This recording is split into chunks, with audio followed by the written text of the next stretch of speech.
I really like that about this area. I think that's pretty impressive.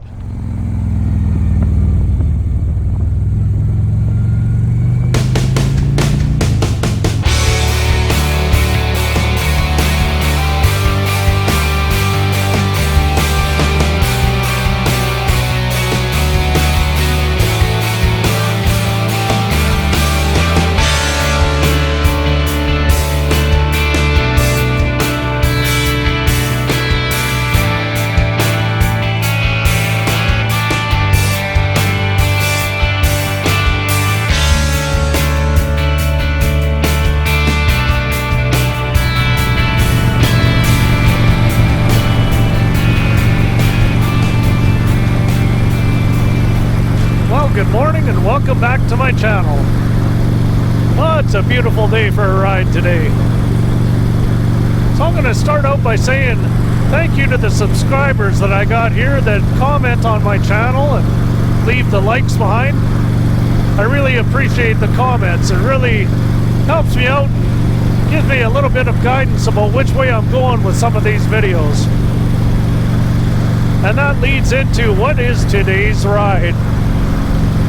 So I want to say thank you to Mel, who gave me a suggestion on one of the comments about a place to go to. So I did some investigation online and started learning some of the facts of the area, which I thought were really interesting.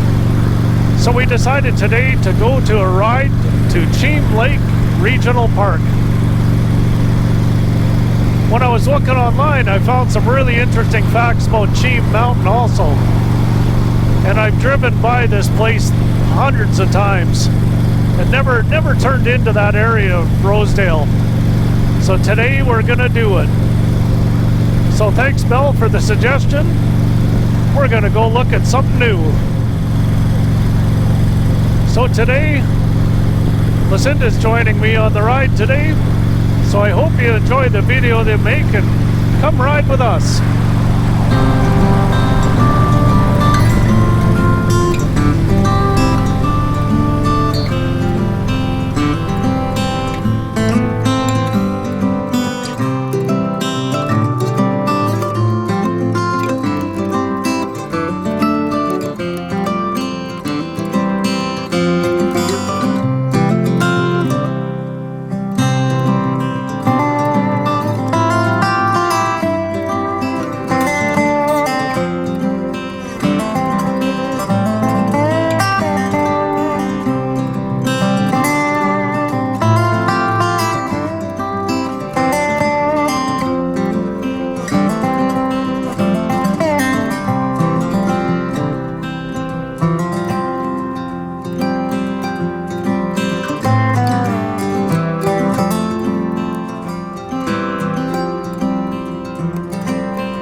So that would be Cheam Mountain straight ahead of us.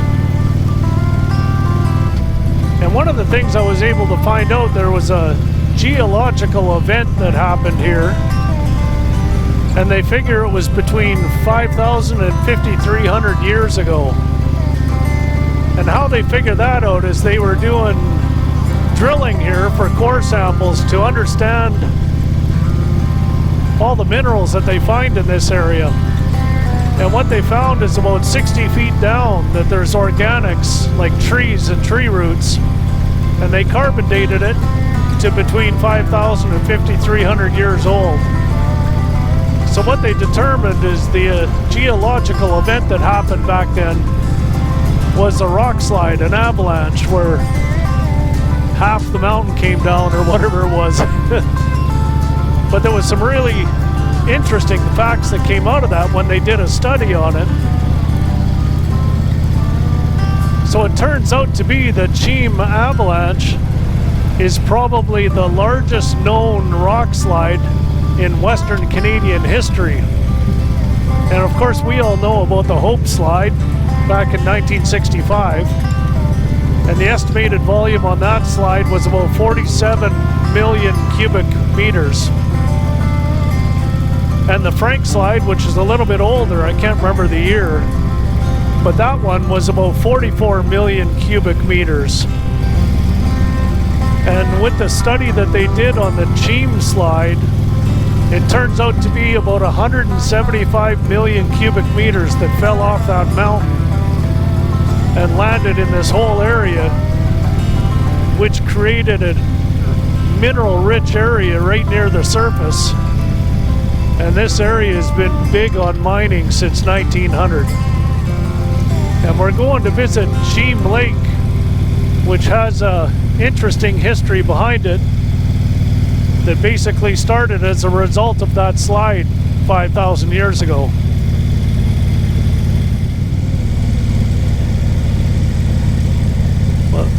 Well, there's the Cheam Mountain range in front of us, so that gives you a different perspective of what part of the mountain gave way and filled up this whole area. Cheam Lake wetlands, here we go.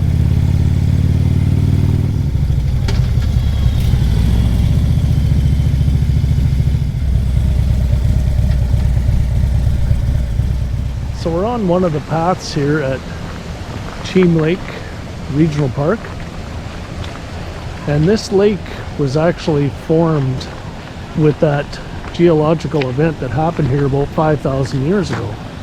There's a view of the mountain right there. And when that lake was formed, the way everything settled, over the years, the limestone with the organics was a naturally occurring event here that created marl within this lake. So what is marl? So marl is a commodity that's sought after because of the organics in the limestone. It's like fertilizer or a conditioner for acidic land. And a good example of marl is the Cliffs of Dover in England.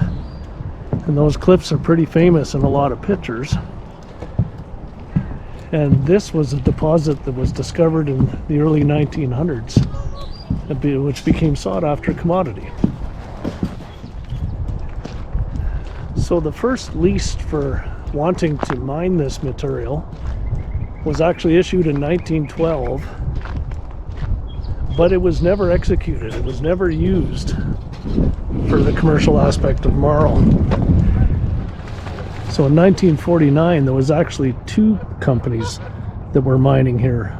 So Fraser Valley Chemical did a name change to Popcom Marl, and Cheam Marl started here as well in 1949. And the two companies used to pump the marl from the lake at the very beginning. And then years later, they had to start mining it by strip mining it. And that's when they started to drain the lake. So it's another story of draining the lake for commercial purposes. The draining of the lake finished in 1960, and then they started excavating the rest of the material here all the way until 1988. And at that time it was all gone. All the marl was depleted here. And then the Crown actually took back possession of this area and then designated it a regional park in 1990. And their goal was to restore it back to original condition. And this is what we're looking at today. So it's a protected area for migratory birds, and they've done an excellent job of returning it back to its original state. And to me, I find that really impressive.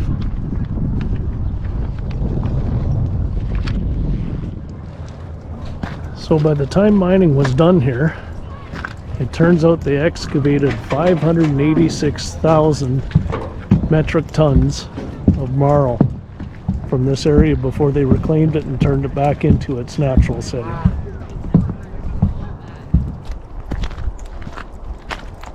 So while I was researching into this area, there was another interesting fact that I tripped over. And this is based off the Stolo Nation, the First Nations. They have an oral history that suggests that the debris in this area from that Cheam Rockslide, the avalanche, it crushed a village here So what that does is it documents the first known fatalities created by a natural disaster in Canada. And that's on the grounds that we're walking around right now. Now you can't pinpoint exactly where it was, but it was in this area due to that Cheam avalanche.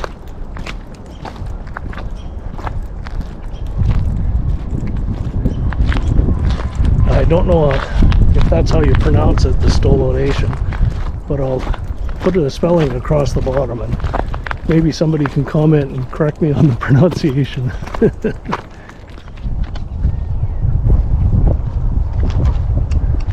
So this area has been commercially mined for the better half of 100 years now, because the area is pretty rich in limestone, travertine, granite, greenstone, copper, and of course marl, which is this area. But what I find pretty impressive is how they can return it back to a near natural state once they're done mining. I really like that about this area. I think that's pretty impressive. And then they made this nice little park here where people can gather and see it.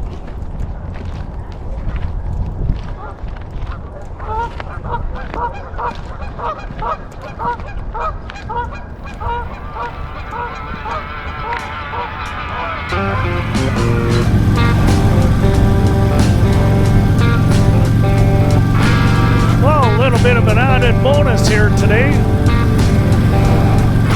The rider right in front of me is an old friend of mine that I used to ride with back in the 1980s. So we met up at Cheam Lake there, and we're going to go for a little bit of a cruise. Back then I was riding Hondas and Darren was riding Yamahas.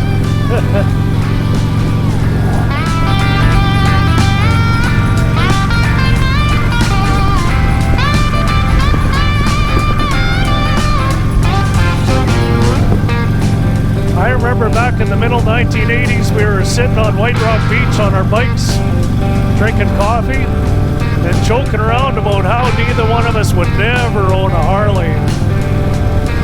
And here we are.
We had a nice little dinner at the Sasquatch Inn, and time to head home.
enjoyed today's episode, the ride to Cheam Lake Regional Park. Anyhow, thank you, Bill, for the recommendation. I really enjoyed going somewhere that I never even knew of before. Anyhow, I hope you enjoyed today's ride as much as I did. See you on the next video.